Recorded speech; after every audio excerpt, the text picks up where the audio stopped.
Está no ar o Lições da Bíblia, o nosso encontro semanal de estudo profundo da Palavra de Deus. E hoje nós vamos continuar com Jesus no Evangelho de Marcos, chegando com Cristo em Jerusalém para os momentos finais da sua vida aqui neste mundo. É sobre isso e muito mais o Lições da Bíblia que está começando agora.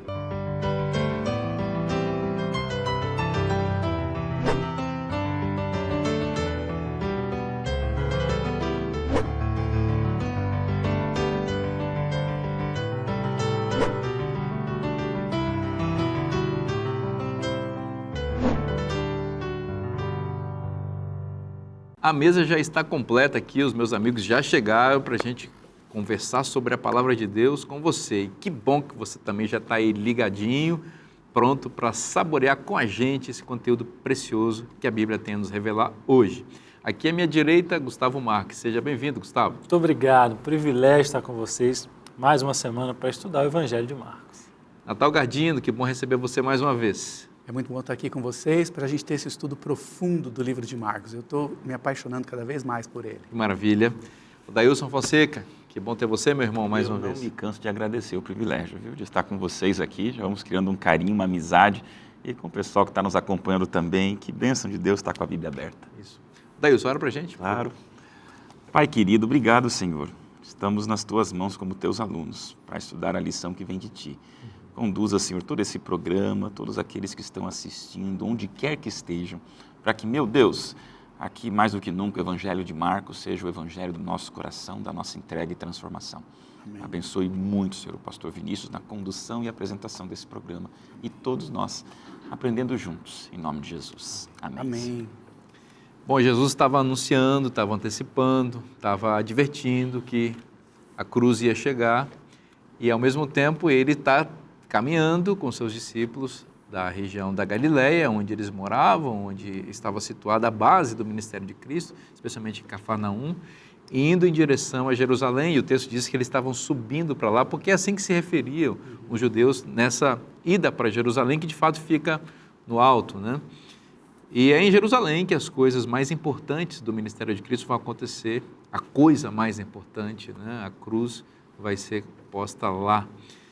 E é uma semana, a última do ministério de Cristo, que o evangelista Marcos, a partir do capítulo 11, Natal, começa a nos dar alguns insights. Aí ele vai falar, inclusive, da preparação para essa entrada triunfal de Cristo, né? Agora acabou o segredo messiânico, viu? Porque aqui Jesus já está deixando bem claro que ele vai entrar como um rei. Eles ainda não entenderam bem, mas ele estava preparando os planos. Quando no capítulo 11, no versículo 2, ele pede para os discípulos irem até uma cidade e pegar um jumentinho que estava amarrado. Como é que ele sabia que estava amarrado? Ele é Jesus, né? Será que ele combinou com alguém? Não sabemos.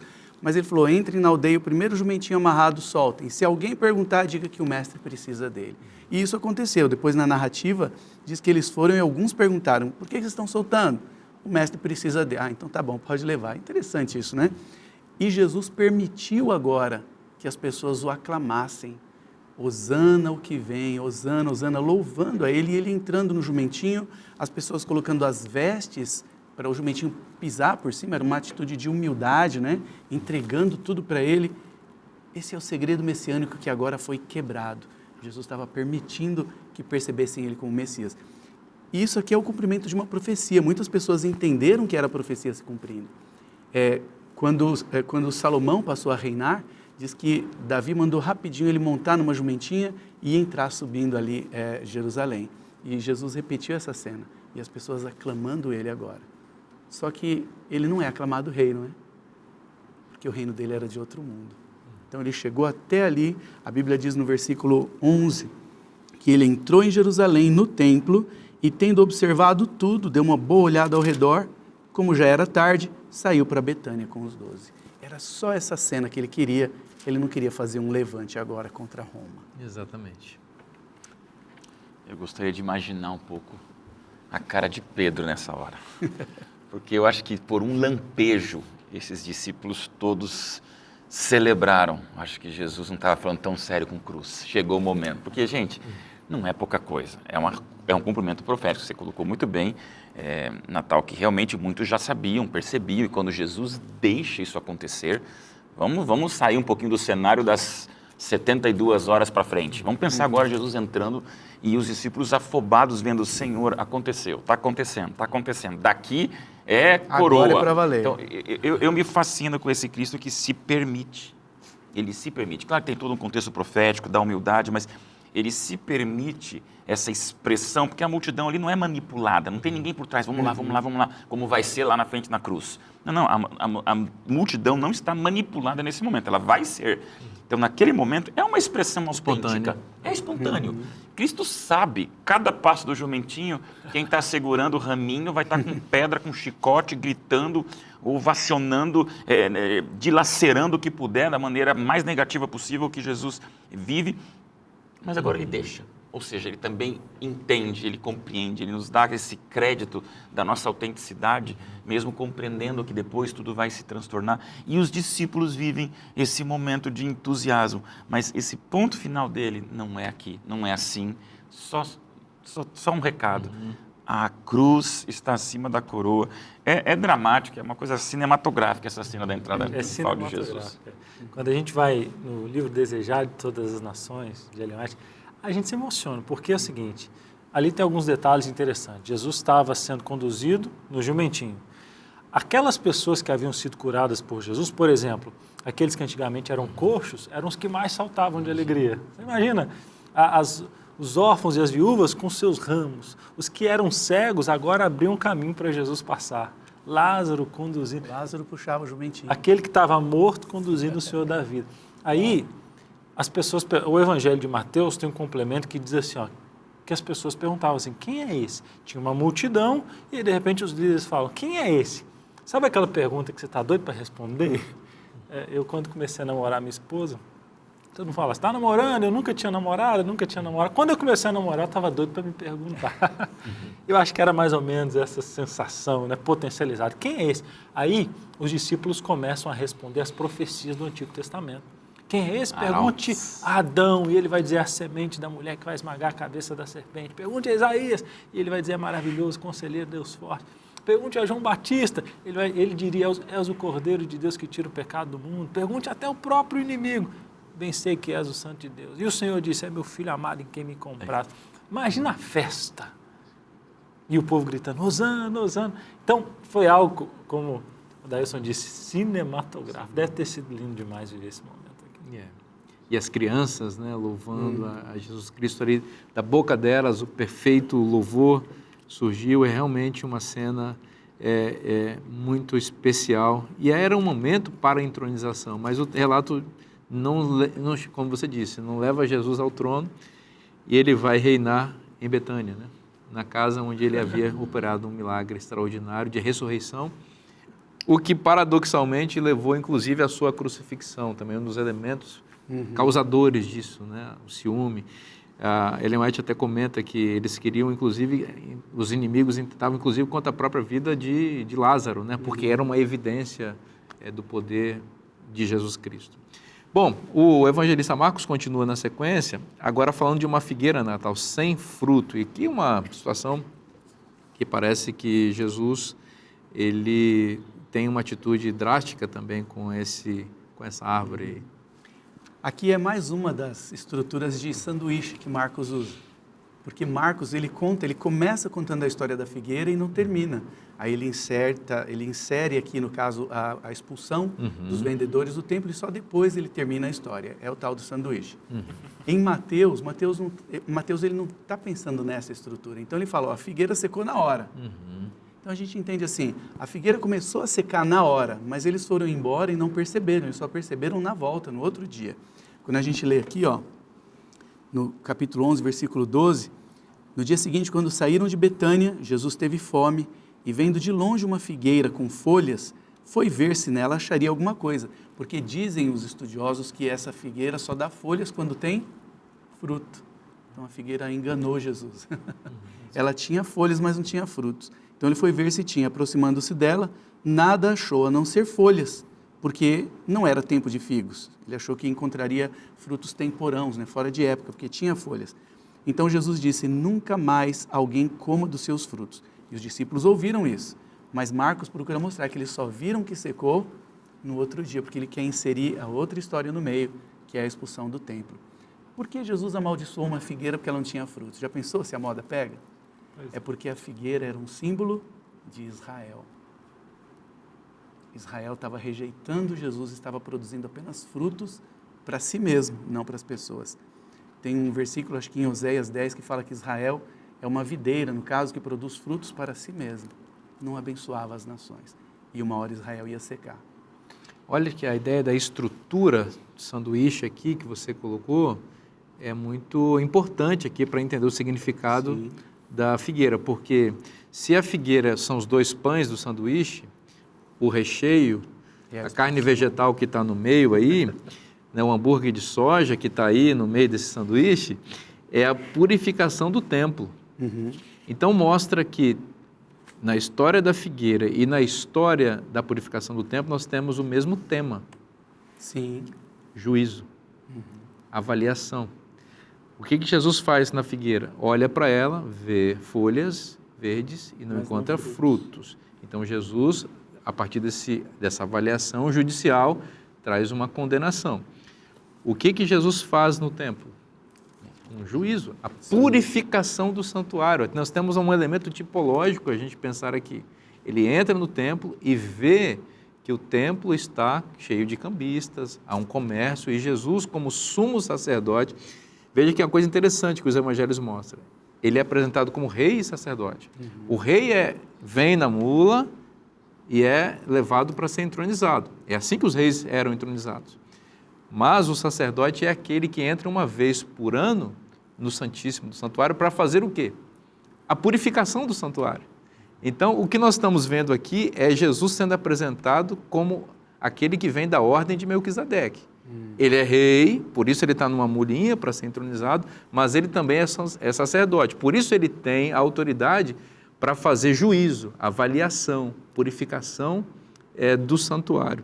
Então, o Evangelho está nos levando aqui para uma compreensão plena a respeito de Cristo.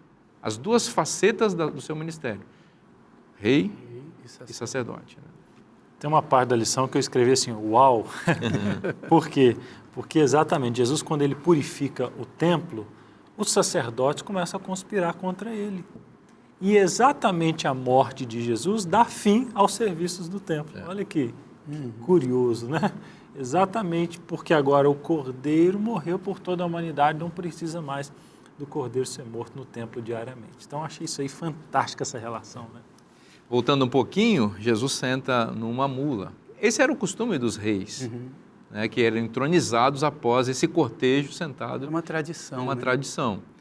Agora, os outros reis das outras nações não entravam em mulas, eles entravam em cavalos, provavelmente, né, que é um animal mais vinculado à guerra, ao poder e tudo, e uma mula é um animal mais humilde, né?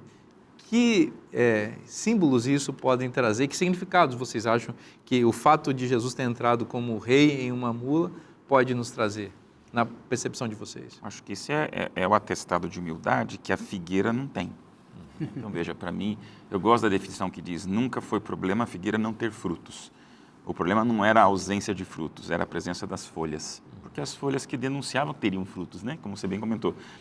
Para Deus não tem esse marketing, não tem essa embalagem. Para Cristo, ele não aceita as folhas. E eu gosto de pensar sempre nessa figueira como um eco daquelas folhas de figueira lá de Gênesis, né? Então, folha para Deus não ilude Deus. Então, quando ele entra com esse jumentinho de maneira simples e autêntica e humilde, ele quebra o que vai vir no dia seguinte com uma figueira e ainda pior, minutos depois, lembra que ele vê a figueira, ele está a caminho da maior hipocrisia que existia, que é o templo. Então, a figueira é uma hipócrita, né? Ela tem folha, mas não tem fruto. Ela promete o que ela não entrega, parece que não é. E esse rei do jumentinho com a humildade, minutos depois está entrando no templo, que aí é a figueira piorada. Aí, quando a gente sempre tenta imaginar essa figura de Cristo purificando o templo. Ele está numa situação sobrenatural. Ele mais tem uma expressão, né, que de novo se irradia perante Cristo a divindade. Em momentos assim, começa a ressurreição de Lázaro, irradiou-se perante dele a divindade que no templo, não é que ele expulsou, o povo viu ali uma revelação, uma teofania naquele momento de um Cristo que saiam daqui. Não é isso que vão fazer. Vai um crescendo, né, do jumentinho para a figueira, para o templo. Então, são lições. É importante lembrar aqui que muitas pessoas pensam que quando Jesus pegou o chicote, ele bateu nas pessoas. Mas no desejado é bem claro que ele só usou como um sinal de autoridade. Mas o que expulsou as pessoas, como você falou, foi a glória de Deus que irradiou de Jesus. A carne humana não estava quase contendo a sua divindade nessa hora. É o que expulsou as pessoas e é o que vai matar os ímpios no final, na volta de Jesus. Eles tiveram um pequeno vislumbre do que vai ser a volta de Jesus. Tá? Então Jesus não bateu em ninguém. Ele estava indignado, mas foi a glória dele que expulsou as pessoas. E o recado do jumentinho também, Vinícius, eu acho que é isso. Eu não vim trazer guerra contra Roma, eu vim trazer paz para o mundo, né? Muito bom. Além disso, é o cumprimento da profecia, né? Além do símbolo de humildade, de paz, as pessoas sabiam que lá em Zacarias estava escrito: eis que o teu rei vem montado num jumentinho. Então eles viram ali o cumprimento de uma profecia.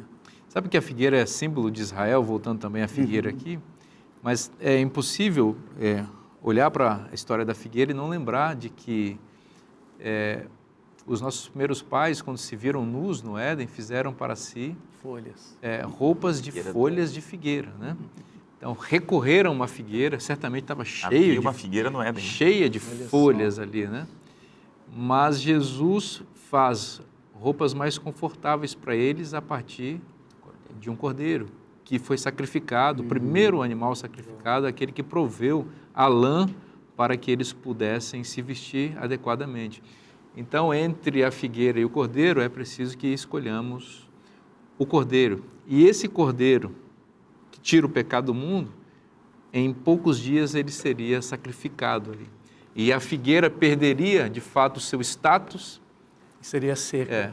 Porque a figueira, ela mostrou, lembrando que a figueira é símbolo do povo escolhido aqui, ela mostrou que não tinha mais condição, ou nunca teve condição de por si mesma prover justiça, prover roupas para o mundo. Mas o cordeiro que morreria, esse poderia prover, né? E é exatamente Cristo que está caminhando para esse desfecho, né? Para esse desfecho. Alguns acreditam que a figueira realmente se secou, a figueira Israel, na destruição do templo. Aliás, alguns acham que foi na destruição do templo e alguns acreditam que foi quando Estevão foi apedrejado. Quando Jesus fala, nunca mais nasça fruto de ti, uns entendem que é no momento de Estevão sendo apedrejado e outros acham que é no ano 70, com a destruição de Jerusalém. O fato é que Israel deixou de ser aquela figueira que Deus esperava que produzisse frutos. Esse povo continua sendo amado por Deus, continua sendo querido. As alianças de Deus, elas não podem ser anuladas. Deus tem um propósito com Israel e ama esse povo. Mas o fato é que, nesse momento, a liderança judaica estava restringindo a capacidade deles mesmos de expandir o Evangelho, e Cristo estava, então, instaurando ou ampliando, de fato, a sua visão de salvação para o mundo inteiro, e não apenas para uma nação, como interpretavam os líderes ali naquele momento, né? Nós vamos fazer um intervalo bem rapidinho agora, não saia daí, o programa volta já já.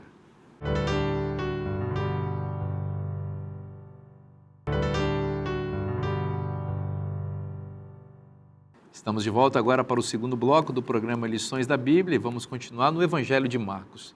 Estamos falando de Jesus nessa temporada e, falando de Jesus, eu quero fazer uma recomendação especial para você, que é essa revista, esse guia de estudos muito especial produzido aqui para falar sobre Jesus, o restaurador da vida. Olha que revista bem interessante, e ela tem uma característica bem legal, que ela é mais curtinha que as outras revistas.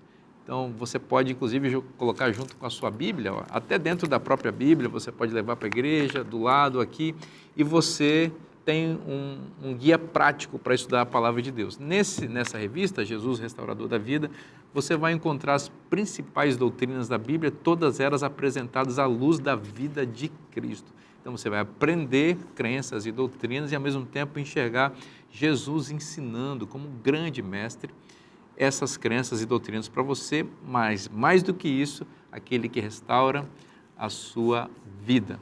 Pastor Vinícius, quero essa revista, quero esse guia, preciso dela, como é que faço para receber na minha casa?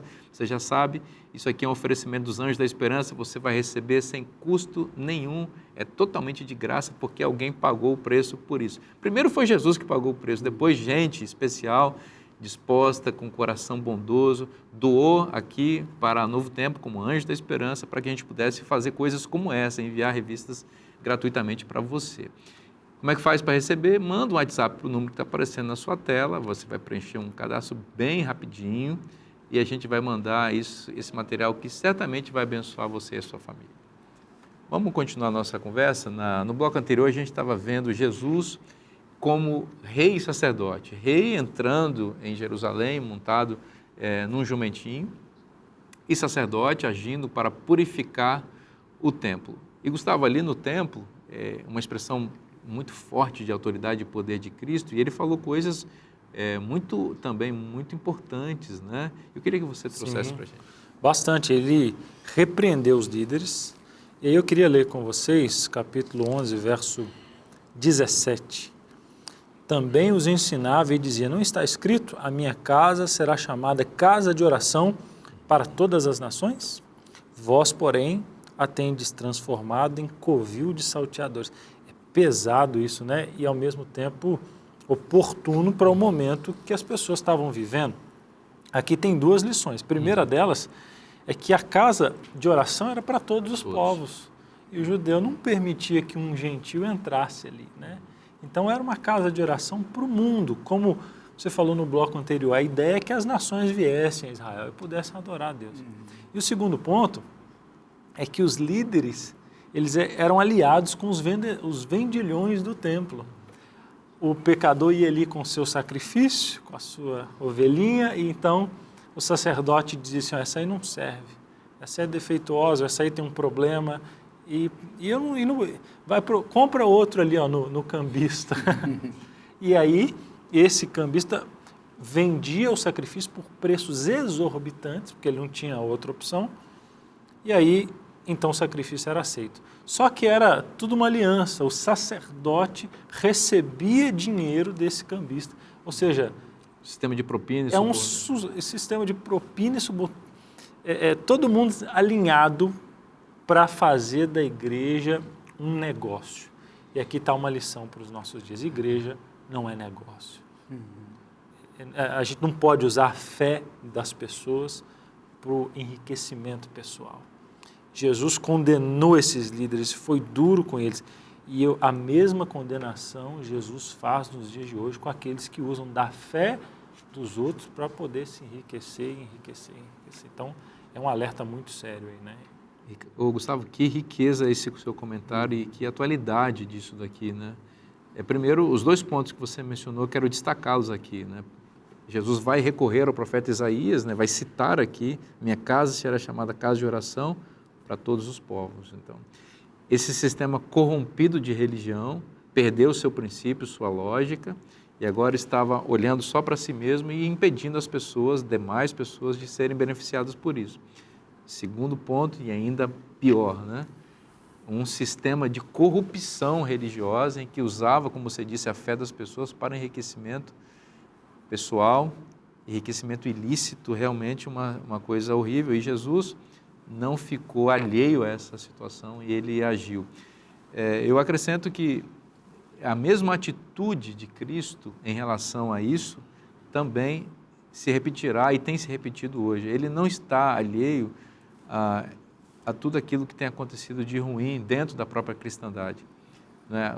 Infelizmente, a gente percebe esse fenômeno acontecendo de novo, como você mencionou, gente que vende produtos em cima da fé das pessoas, gente que enriquece em cima dos outros, gente que deturpa o evangelho para enriquecer, né? Propondo às pessoas aquilo que não está na palavra de Deus. Jesus não ficará inerte. Como sumo sacerdote, ele purificará o santuário, e a gente crê que ele está fazendo isso. Jesus ele não condenou, a gente falou da viúva pobre, Jesus não condenou o ato de ofertar, o ato de dedicar recursos para a causa e para a obra e para a casa de Deus, não é isso. Mas ali existia corrupção, né? Gente que usava da fé das pessoas para o benefício próprio. Exatamente. E Jesus condenou e vai condenar quem insiste em fazer isso nos dias de hoje. E vamos lembrar que a fé vulnerabiliza, né? Eu gosto daquela ideia que diz, nunca fecha um negócio nem feliz demais, nem triste demais. Porque as emoções sempre ela distorcem. Então você vai ver que casamento, formatura, funeral e nascimento de criança são negócios que sempre os preços estão lá em cima. Por quê? As pessoas fazem por impulso, na emoção do momento. Agora puxa isso para a religiosidade. Nós somos líderes religiosos, né? E quem lida com a fé é sério demais. Porque a pessoa ela toma decisões nesse mesmo nível de emoção, ou feliz demais, ou triste demais. Ou está na beira do céu, ou está vivendo o vale do inferno. Vem para a igreja. Os sacerdotes sabiam que as pessoas não têm aquele raciocínio frio de quem está apaixonado por algo emotivo. E isso é fé. Então, que seja para nós uma tremenda cobrança divina, e como você comentou, é o juízo de Deus sobre nós, quando você lida com a fé do ser humano. Você não pode se beneficiar da sinceridade humana de alguém, porque você vai pagar por isso. Cedo ou tarde, as coisas se revelarão. Né? E Jesus agiu, né, Natal, de forma bastante contundente, com muita autoridade, e ele expulsou aqueles vendilhões, as bancas foram jogadas no chão, e ele fez uma coisa assim, que chamou a atenção mesmo das autoridades, né? E isso levou a um questionamento a respeito de que autoridade ou com que autoridade Jesus estava fazendo essas coisas. Né? Eu imagino que no dia seguinte, após essa expulsão dos vendedores, eles ficaram confusos. E agora, a gente vende ou não vende? E eles ficaram dizendo, quem é que mandou tirar? Jesus. Mas quem que mandou Jesus mandar tirar as vendas? Né? E o autor da lição nos mostra que esse era um costume recente, que um dos sumos sacerdotes tinha colocado. Então, era o ganho deles. E aí eles estavam confusos. A gente vê que Jesus estava se aproximando da cruz, né, na sexta-feira. Aqui já era terça-feira. Ele expulsou, teve o domingo de Ramos, ele chamou a atenção da multidão para ele, e isso ajudou a protegê-lo, porque a gente vê em duas ocasiões que os sacerdotes queriam matá-lo, mas tinham medo da multidão. A gente vê isso em Marcos capítulo 11, versículo 18. Os principais sacerdotes e escribas ouviram isso, minha casa será chamada casa de oração, e procuravam uma maneira de matar Jesus, porque o temiam, porque toda a multidão se maravilhava da sua doutrina. E lá no capítulo 12, daqui a pouco a gente vai lá, diz que os sacerdotes queriam pegá-lo, mas temiam o povo, porque o povo queria. Então vejam que o domingo de Ramos, Jesus chamou a atenção para ele, mas apressou a morte dele, por isso que teve o segredo messiânico, que agora nessa semana ele vai morrer. Mas ao mesmo tempo não foi no mesmo dia ou no dia seguinte, porque os sacerdotes temiam a multidão, tinha que arrumar um caminho. Mas pastor, com relação à autoridade de Jesus, aí eles perguntaram, quem te deu autoridade para fazer isso? A gente quer saber, porque não está tendo comércio hoje. E Jesus, muito sábio, né, falou, ok, eu respondo para vocês, mas vocês também me responderem uma coisa. Quem deu autoridade para João Batista? A autoridade dele é de Deus ou dos homens? E foi uma pegadinha, né? Que se eles falassem, era de Deus, Jesus ia falar, então por que vocês não queriam nele? Se eles falassem, era dos homens, o povo ia em cima deles. Como assim, João Batista era dos homens? Eles falaram, não sabemos. Aí Jesus falou, ok, então também não respondo para vocês quem me deu autoridade. Claro que ele podia falar, mas Jesus sempre tinha um jeito de proteger para que o seu dia chegasse no dia certo. Se ele respondesse na hora, ele podia trazer problemas antecipados. O tema da autoridade que eles chamam aqui, que Jesus demonstrou no dia anterior e demonstrou em todo o seu ministério, faz a gente pensar na separação, na diferença entre autoridade e autoritarismo.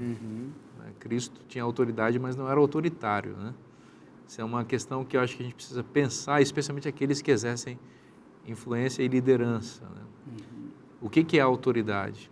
É a capacidade de falar e ser seguido, e ser obedecido, e ser compreendido, e ter influência real na vida das pessoas. O que é autoritarismo? É a tentativa de impor a sua ideia sobre as outras pessoas, sob custos quaisquer, inclusive da violência, da opressão e do que seja, né? É uma liderança não legitimada, né? Autoritarismo é uma liderança não legitimada que não é acompanhada pelo reconhecimento das pessoas. Jesus, ele não foi entronizado ou coroado como rei de Israel pelos líderes daquela nação, muito menos pelos romanos, mas as pessoas o reconheciam como tal. Portanto, Jesus tinha uma expressão genuína de autoridade. Em vários momentos do seu ministério, as pessoas exatamente mencionavam que ninguém falava como ele, porque ele falava como quem tinha autoridade. Isso, na pressuposição, é uma avaliação a respeito do tipo de liderança que os líderes principais da época tinham. Eles não tinham autoridade. Eles impunham a sua influência com poder, com com corrupção, com opressão, com coerção. Isso faz a gente pensar um pouquinho. Nós somos líderes, todos nós, inclusive aqueles que nos acompanham, exercem algum nível de liderança, porque liderança é influência e todos nós temos influência sobre alguém. E a gente precisa pensar que a autoridade se fundamenta na coerência e na legitimidade dos princípios corretos que nós externamos quando exercemos a liderança. Toda vez que precisar forçar alguma coisa é porque já perdeu outra. Então, isso fica um recado para nós, né? A liderança autoritária, ela é, de um certo ponto, covarde, porque ela sabe que ela é frágil e o ponto de fraqueza ela tenta disfarçar. E é especialmente isso que Cristo se permite deixar. É um jumentinho na humildade, é a humanidade de Cristo, é as lágrimas, é o choro, é o cansaço, é o dormir num travesseirinho num barco. Jesus, em todo momento, ele se apresenta como essa pessoa extremamente humana, que tem suas limitações. Então, é importante que a gente fala aqui para formadores de opinião em igrejas e congregações. Demonstrar fraqueza não lhe torna fraco. Quem demonstra fraqueza não vive fracasso, né? Quem demonstra fraqueza ganha força, reforço, ajuda. É o Moisés com as mãos levantadas, tem gente que suporta. Então, o líder, ele ganha ajuda. O autoritário, ele amedronta. Né? E eu acho fantástico isso que Jesus responde, porque aqui eu vejo, né, a ligação entre inteligência, sabedoria e ousadia. Inteligência, muitos têm, Cristo tem. Sabedoria é saber usar a inteligência. E ousadia é quando implementar a sabedoria. Cristo aqui, ele tem as três coisas, né? Ao responder, toma lá da cá. Eu vejo aqui um tabuleiro de xadrez montado. Poucas peças, está quase para morrer. Então agora Jesus ali, pouquinhas peças. E essa pergunta dele sobre João Batista, que ele responde com João Batista, é na jugular. Eu só imagino assim, o ódio dos fracotes covardes autoritários, cheios de força, mas sem nenhuma influência, cada vez menor, em pânico, porque eles são colocados num xeque-mate por Cristo. Então ali Cristo tem a inteligência, que vira sabedoria, sabendo usar, e vira a ousadia de, num certo momento, não ter o medo da confrontação. Autoritários, quando são confrontados, eles desmontam. E aqui você vê eles desmontando. Aqui você vê os fariseus entrando em colapso, porque Cristo também tem respostas. Só que ele sabe lidar com maestria para dizer, gente, final do Sermão da Montanha, Mateus 7, né? Que autoridade que ele tem, não como os autoritários, né? Usando nessa adaptação. É o que Cristo faz aqui. Um exemplo para a gente, para não perder a liderança, a influência, a autoridade que ganha-se com a humildade, com a humanidade e com essa simplicidade. Né? É realmente uma grande sabedoria de Cristo, né? Uma sacada. Jesus tinha esse costume, né, Gustavo, de responder com perguntas, né? E tu, o que dizes, né? Ele não fugia da pergunta e fazia as pessoas pensarem. Aí, Vinícius, depois disso, entra a parábola dos lavradores maus, que Jesus exatamente conta, resumidamente, né? Um homem que planta uma vinha, arrenda para outras pessoas, sai do país. E quando está na hora dele receber a parte dele, ele manda os servos e as pessoas que arrendaram matam o primeiro, matam o segundo. Aí o dono fala assim, vou mandar meu filho, vão respeitar. E eles matam também o filho. Aí, olha como Jesus é duro. Ele fala assim, ó, verso 9 do capítulo 12. Que fará, pois, o dono da vinha?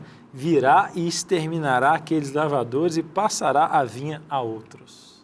Olha que forte isso. Então, Jesus estava dizendo, olha, vocês perderam a vez, porque vocês estão rejeitando o Filho de Deus. O lavrador é Deus, vocês estão rejeitando o Filho dele. E aí usa aquela expressão, né? A pedra angular que todos rejeitaram, aquela pedra de esquina, a pedra que forma o ângulo de uma construção, a pedra que dá base para todos os ensinos. Vocês têm seus próprios ensinos e estão recusando a pedra que deveria dar base para tudo que vocês fazem aqui, que é maior do que o templo, que é o Cordeiro de Deus que tira o pecado do mundo. Vocês preocupados em vender cordeirinho, está aqui o Cordeiro de Deus e vocês rejeitaram. É muito importante isso, porque nessa parábola a gente vê toda a tentativa de Deus de salvar, né? Enviando os seus servos, né? Que representam os profetas aqui, né? Que eles falaram da parte de Deus. Até que veio o Verbo encarnado, né? A palavra em forma humana, né? Como diz o evangelista João.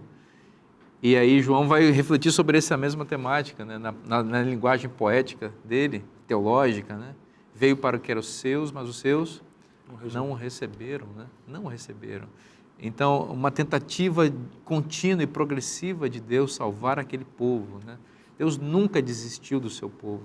Deus ama o seu povo e Ele vai tentando de todas as maneiras. O autor de Hebreus, eu creio ser o apóstolo Paulo, disse que Deus falou de muitas maneiras e nesses dias nos falou pelo Filho, né? E o Filho, do mesmo jeito que os profetas foram rejeitados, muitos profetas foram mortos, martirizados, o Filho também foi. Eu me lembro de Moisés, né? Lá em Deuteronômio 18, Deus fala para Moisés, olha, eles não ouviram a minha voz no Sinai, né? Eles não quiseram me ouvir, eles falaram para ouvir você, mas não quiseram me ouvir. Mas um dia eu vou mandar alguém semelhante a você. Então aí eles vão ouvir. Olha só a expectativa de Deus. Um dia eu vou me tornar um homem semelhante a você, Moisés. Aí eles vão me ouvir. E quando Deus fez isso, o resultado foi o mesmo. Porque o problema não estava na forma, estava no conteúdo. O problema estava no conteúdo. As pessoas não estavam rejeitando a voz de Deus no Sinai, nem o profeta Ezequiel porque era de um jeito, nem Jeremias porque era de outro, nem Isaías porque era de outro. A rejeição estava naquilo que eles diziam, que é contrário à natureza humana pecaminosa. Então a gente precisa desapegar da nossa natureza pecaminosa, nossas tendências, e deixar Jesus falar, porque quando Ele fala a gente é transformado. Eu tenho aqui uma luta com essa parábola rápida, porque dá a impressão que Ele é fraco, né? Manda isso, manda aquele, manda o filho, Ele está sempre pá. Não vamos esquecer de que Ele deixa muito claro, eu vou voltar e vou exterminar. Então tem um juízo, não é simples, Ele não é bobo de mandar tudo, até o filho morre, que fraco. Vem juízo, extermínio e a vinha vai para os outros. Exatamente. Interessante essa visão, porque também tem a visão de que quando ele fala em exterminar a vinha é o povo de Israel como o povo de Deus. E aí o povo de Israel foi rejeitado como o povo de Deus e ele passou a vinha para a igreja agora, a missão. Vamos fazer um intervalo bem rápido aí, não saia, o programa volta já já.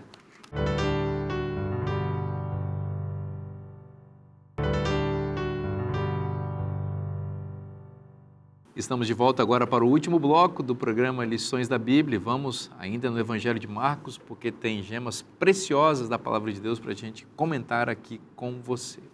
No bloco anterior, a gente estava vendo Jesus com toda a sua sabedoria, lidando aí com as controvérsias, com os inimigos, nos momentos finais da sua vida. Eudaílson, continua Jesus aí nesse embate com os líderes, né, até chegar naquele dito muito conhecido de Cristo, dá a César o que é de César e a Deus o que é de Deus. Dá a sua interpretação para essa passagem. As máscaras caíram, né? Foram rasgadas e agora a maquiagem desmonta e se mostra a cara terrorizante da luta entre eles. E veja que coisa mais irônica, sarcástica e medonha, né? O versículo 14, chegando disseram-lhe, mestre, sabemos que és verdadeiro e não te importas com o que quer que seja, porque não olhas a aparência dos homens, antes, segundo a verdade, ensinas o caminho de Deus. Eu ouço fundo musical aqui nessa hora. E aí eles puxam o tapete. É lícito pagar tributo a César? Sim ou não? Se ele diz sim, então que Roma nos domine. Se ele diz não, que Roma lhe prenda. Outro checkmate. Aí, gente, eu não vou entrar nessa questão, porque Jesus tem uma sabedoria e ele fica assim, olha, como Jesus comenta, né? Vendo a hipocrisia, por que me experimentais? Acho que ele percebe essa lisonja, essa maldade, uma coisa assim, é muito vil, é muito perverso. Me traz um denário, aí quando ele pega, está ali o rosto e está ali o imperador. Então, aqui ele faz um dos textos mais incríveis da Bíblia. Eu também respondo pela liberdade religiosa, né, e assuntos públicos no estado de São Paulo. E eu vejo como esse texto é uma bênção para a igreja, é uma bênção para nós. Estamos aqui num ano de muitos movimentos políticos, eleições, etc. E é sempre bom de relembrar o óbvio. Quando Cristo diz, dá a Deus o que é de Deus, e a César o que é de César, este é o exato momento onde Jesus dá um princípio para nós como um movimento remanescente. Aqui eu vou respeitar todas as religiões e todas as ideologias e filosofias. Agora eu vou dizer uma coisa, para eu como pastor da Igreja Adventista, a qual eu represento, a Igreja Adventista tem mundialmente um comportamento muito austero em relação à separação entre Estado e religião. Nós temos no Brasil um privilégio, que é um Estado laico. Nós temos, a laicidade nos permite o direito de escolha. Agora, é importante, Vinícius, a gente pontuar cidadania e identidade. Quando Cristo diz cidadania, pague o tributo. Na medida do possível, as autoridades instituídas e constituídas estão sob as vistas de Deus. Ah, pastor, mas não é o partido certo, não é quem eu votei, isso aqui não está falando de Deus, é um ateu que está no governo. Gente, peraí.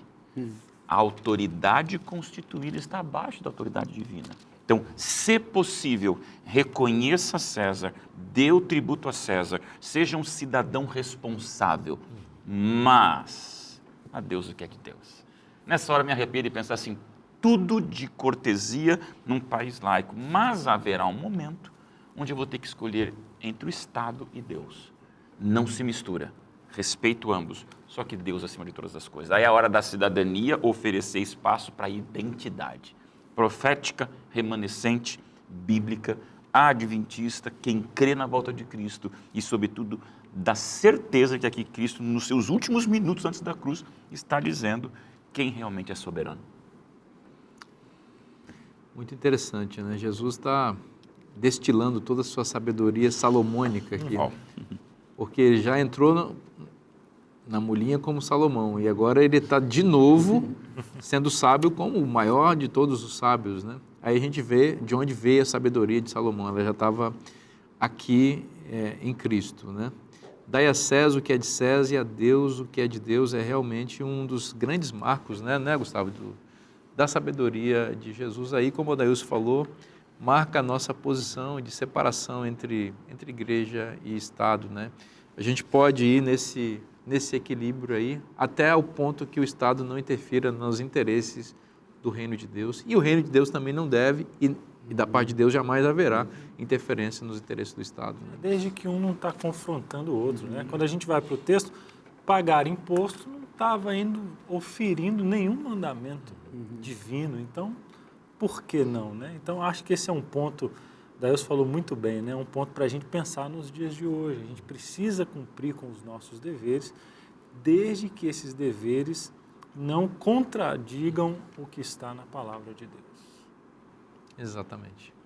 E aí, amigos, o que temos mais na sequência, Natal? Temos aí uma outra discussão de Jesus, agora com os saduceus.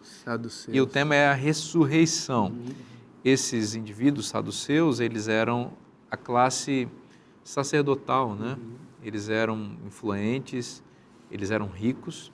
É bom distinguir entre saduceus e fariseus. Se puder dar uma explicação sobre isso. Os fariseus, eles eram os que protegiam a lei, eles até aumentavam a lei, né? Para fazer o sábado ser bem guardado, eles criavam mais regras. Então, eles eram protetores da lei e ensinavam. Tinham escribas também, que eram fariseus. Os saduceus era a elite do santuário e eles eram liberais. Eles consideravam uma porção da Bíblia única como verdadeira, o resto não era tão importante. A porção da Bíblia que para eles era sagrada eram os 5 livros de Moisés, o Pentateuco. Então, eles não criam em anjos, porque o Pentateuco, apesar de que fala do anjo do Senhor, né? Mas eles não criam em anjo, nem em espírito e nem em ressurreição. No Pentateuco, nós não encontramos, assim, clara a ideia da ressurreição. Existem outros livros, como Jó, mas eles mutilaram a Bíblia e consideraram apenas os 5 livros como sagrados. É interessante, se os amigos que nos assistem quiserem ver depois, em Atos, capítulo 23, 8, ali é dito que os saduceus não creem em anjo, em espírito e em ressurreição. Então, eles estavam testando Jesus para ver se Jesus cria ou não. E aí, mais uma vez, usaram a Bíblia para distorcer. Eles chegam para Jesus, no verso 19, capítulo 12 e 19, dizem assim, Mestre, Moisés nos deixou escrito, ou seja, você concorda com Moisés ou não? Eles estavam só juntando argumentos para pegá-lo depois, para usar contra ele num tribunal. Moisés nos deixou escrito que se um homem morrer e deixar a esposa sem filhos, o irmão desse homem deve se casar com a viúva e gerar descendentes, filhos para o falecido. Hoje, para nós, é difícil entender isso, né? Não tem como a gente ver essa regra e não considerar adultério. Mas naquele tempo tinha todo um monte de explicação. É como se fosse hoje o bebê de proveta, né? A barriga de aluguel, alguma coisa assim. O irmão morreu, ele precisava deixar descendência, não existia tecnologia para poder gerar um filho para ele, né? Antes do sêmen dele, de alguma forma. Então, o irmão dele vivo, produziu um filho para ele com a esposa. Depois que nasceu o filho, não podia ter mais relações. Só que eles criaram uma situação impossível, né? Para ver o que Jesus ia falar. para duvidar da ressurreição. Diz que um homem morreu. Aí o irmão dele foi para fazer filho com a esposa, morreu. Aí foi o terceiro, foi o quarto, e ainda teve gente que casava com ela. Todo mundo morrendo e ainda casava com ela. Né? Foi até o sétimo irmão para tentar fazer um filho para o primeiro. E os 7 morreram. História totalmente impossível, mas para perguntar, e aí, Senhor, se existe a ressurreição mesmo? E aí? E muitos perguntam isso hoje, né? De qual que vai ser o marido dela? E hoje nem precisa ter 7 maridos, né? Às vezes, quando alguém teve 2 esposos, alguém fala, e aí, como é que vai ser no céu? E a resposta é, nós não sabemos, lá vai ser melhor do que a gente imagina aqui na Terra, né? Mas a grande questão aqui, amigos, é que eles estavam duvidando da palavra de Deus. E a Bíblia diz aqui no capítulo ainda 12, no versículo 27, no finalzinho, Jesus diz assim, vocês estão completamente enganados. Vocês estão errados na crença de vocês. E lá no versículo 24 ele fala, será que o erro de vocês não está no fato, olha o que Jesus fala, não está no fato de não conhecerem as Escrituras e nem o poder de Deus. Deus não é Deus de mortos, é Deus de vivos. E quando ele aparece para Moisés, Deus, e fala, eu sou o Deus de Abraão, de Isaac e de Jacó, e os 3 estavam mortos, Deus estava dizendo que eles iriam ressuscitar um dia. E aí Jesus fala, Deus é Deus de vivos. Existe a ressurreição e vocês estão enganados. Os saduceus representam aqui um grupo teológico que relativiza o que o texto sagrado diz. Eles são, portanto, liberais teológicos. Sem querermos cair no anacronismo, são aqueles que desprezam as Escrituras ou não dão o devido valor a elas. E ainda dizem que creem nelas. Ainda dizem que creem. Nós temos representantes desse segmento hoje em dia. Os fariseus, por sua vez, são aqueles que exageram no cumprimento dos rigores da palavra de Deus e da lei. Então, eles representam os que temos hoje em dia, que são excessivamente conservadores, ultraconservadores. Né? Os dois são altamente nocivos, os dois grupos são altamente nocivos ao reino de Deus, e aqui na história, os dois estão em oposição a Cristo. Então tem gente que diz assim, eu sou rigoroso, sou ultraconservador, estou do lado de Jesus. Não, estava contra Cristo aqui. Os dois lados. Agora o outro que diz, eu sou do amor, do pode tudo, na minha religião não tem regra, não tem lei, é só perdão, é só salvação. Representado aqui pelos saduceus, que também está em oposição a Cristo. A gente tem que se identificar com Jesus. E Jesus é a perfeito equilíbrio entre amor e justiça, não é? Fé e obras, santificação e justificação. Em Cristo essas coisas estão plenamente harmonizadas. A gente não precisa extremar. Hoje a gente vive, Odaísio, em tempos em que as pessoas parecem que querem extremar para se sentir parte de alguma realidade e acabam se distanciando de Cristo. A palavra prudência, equilíbrio, bom senso se tornou sinônimo de covardia, isentão e fujão. O que aconteceu com a nossa sociedade? Amigos, Cristo é a maior prova de que o cristão ele não entra em divisão de ringue, em briga de polarização. Eu gosto daquela frase, né, que quem vive em campo de batalha, qualquer ponto de vista é trincheira. Então, nós não temos permissão de conviver, e puxando só essa permissão do momento laico que vivemos, liberdade, direito, prudência, respeito. Amigo, nós não vamos ficar batendo boca. Tem grupo de WhatsApp que se despedaça em época de eleição, que está acontecendo, porque pensam diferente. Então, você colocou aqui o assunto. Parem de viver essa polarização, porque nem fariseu, nem saduceu vão para o céu. Então, fica muito claro que Cristo fala, não é assim. Então, em cima do muro é negativo, mas estar num ponto de equilíbrio é positivo. Exatamente, é essencial. Gustavo, aí Jesus vai falar sobre o grande mandamento, agora respondendo a um outro grupo associado aos fariseus, que são os escribas aí. E os escribas estão preocupados em analisar a Bíblia e querem saber qual é o centro da Bíblia, qual é o mandamento mais importante aí. E muitos deles faziam a pergunta já com uma resposta, mas parece que esse escriba era muito sincero, porque ele pergunta assim, qual que é o principal de todos os mandamentos? E aí Jesus responde o que está lá em Deuteronômio 6, 4 e 5. É inclusive um texto que tem nome, é como se fosse uma declaração de fé do judaísmo, né?